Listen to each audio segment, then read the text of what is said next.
The beginning of the 2019-2020 NBA season had many surprises, one of the biggest being the Phoenix Suns. The Phoenix Suns, though, started the season 7-4, but ever since then, it seems like they aren't poised to be who we once thought they were. Now, the Phoenix Suns have been pretty bad for many years. It's going back for 9 years now that they haven't been in a playoff series, and that was back when they had Steve Nash and Amari Stoudemire. But things looked different at the start of the year for this Phoenix Suns team. With Monty Williams as head coach and bringing in veterans, it seemed like everything was poised to work and that this would be a playoff team this year. But as of late, the Phoenix Suns have been pretty bad, including an 8-game losing streak that they just had. But it doesn't have to stay that way. There is a way that the Phoenix Suns can become a dynasty, and in this video we will elaborate on how that can be true. What's going on, guys? SMH Super Mario Hoops back with some more hoops, and today we're going to dive into how the Phoenix Suns can become an NBA dynasty. So without further ado, let's get right into it. In their 7-4 start, the Phoenix Suns managed to beat the Sacramento Kings, the LA Clippers, the Golden State Warriors back when Curry was still healthy for at least part of that game, the then undefeated Philadelphia 76ers, and the Brooklyn Nets with Kyrie Irving, the last four being done without DeAndre Ayton as well. And of their losses, the only one that was really kind of a blowout was against Miami, which was pretty close for most of the game, and then just in the fourth quarters when the Heat started to pull away. But in their recent 8-game losing streak, they've lost games that they either should have won or they were up by a lot against the Memphis Grizzlies, San Antonio Spurs, Oklahoma City Thunder, and the Golden State Warriors. So maybe it's time for the Phoenix Suns to make a serious trade. And now that December 15th has passed and basically everybody in the league can be traded, it is possible to make a trade now. Although I think they probably should wait until the offseason to make a move, it's just possible to do it as of today. So the first move we're going to talk about is to bring D'Angelo Russell to the Phoenix Suns from the Golden State Warriors.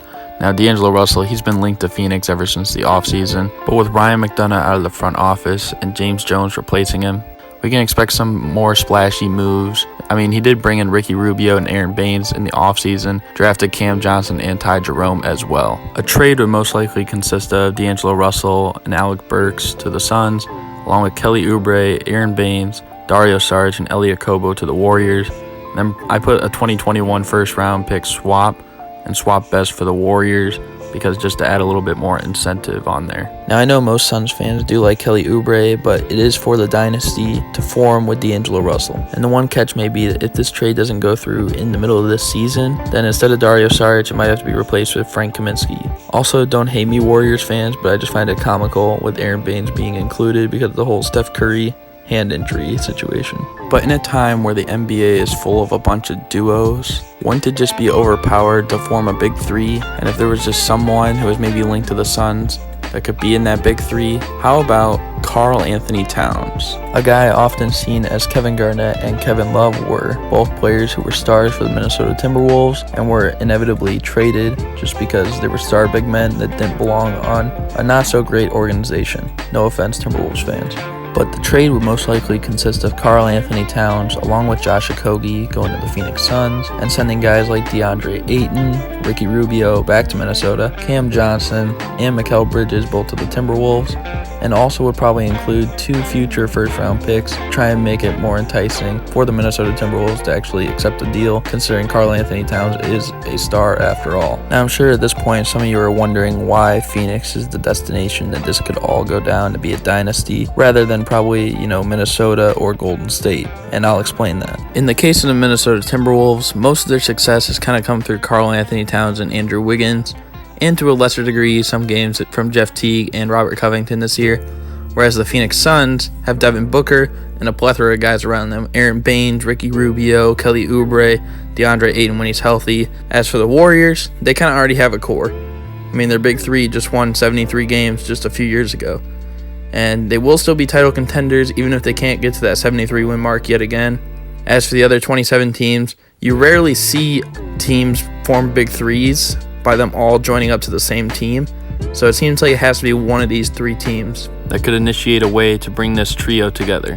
When looking at the roster we have right now, we got Sheck Diallo, Ty Jerome, Alec Burks, Josh Okogie, and then the big 3. So clearly this team is far from finished, but luckily we have connections.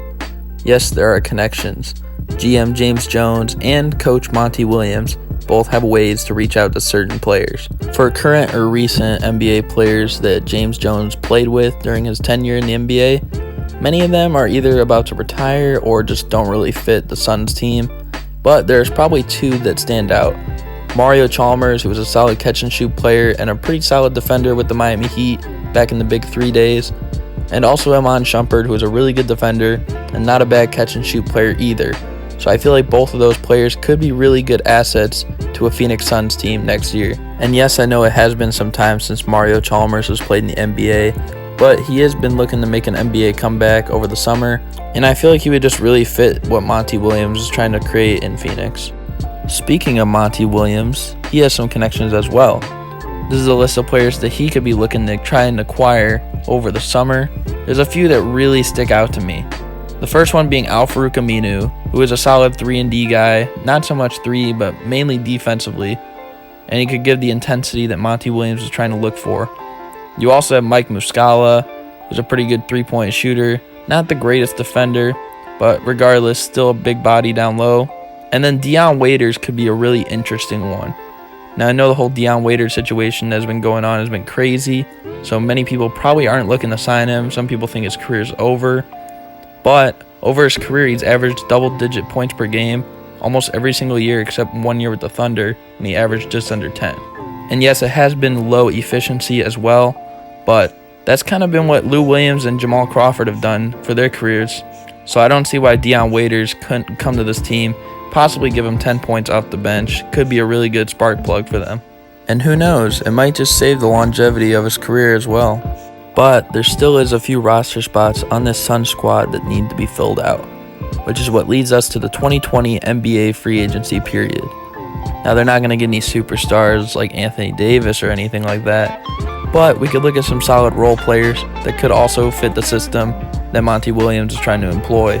And I found 3 players that will be free agents next year that they could target. The first one being Marvin Williams. Now, Marvin Williams, he's been a 15-year NBA veteran. His game has aged really well in the modern NBA, and it's going to be crazy seeing him in a 16th season next year, assuming he doesn't retire. But, he's a great shooter, he's a great defender, so I think he perfectly fits the Suns team. As for Ante Zizic, just a nice player that could be kind of a rim protector in a sense, but also a really good rebounder off the bench. And Torrey Craig is a perfect 3-and-D guy. He was D'ing up Damian Lillard last year in the conference finals and giving him a lot of problems. So I think he could be really useful for the Suns squad as well. And now, here's the overview of the full team. The starting lineup would consist of D'Angelo Russell at the point guard spot. Devin Booker would be at the 2, obviously.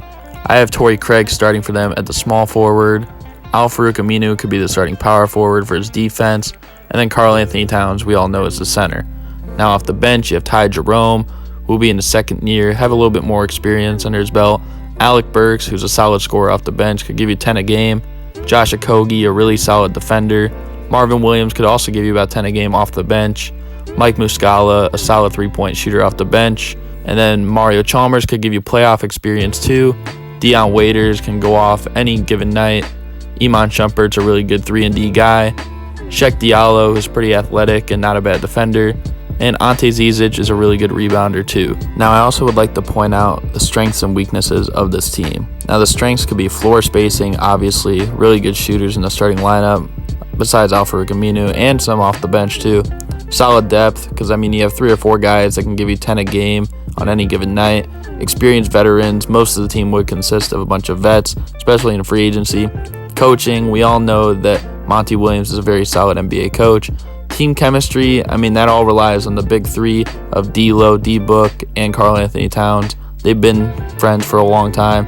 And a versatile team, you can put multiple people at multiple spots.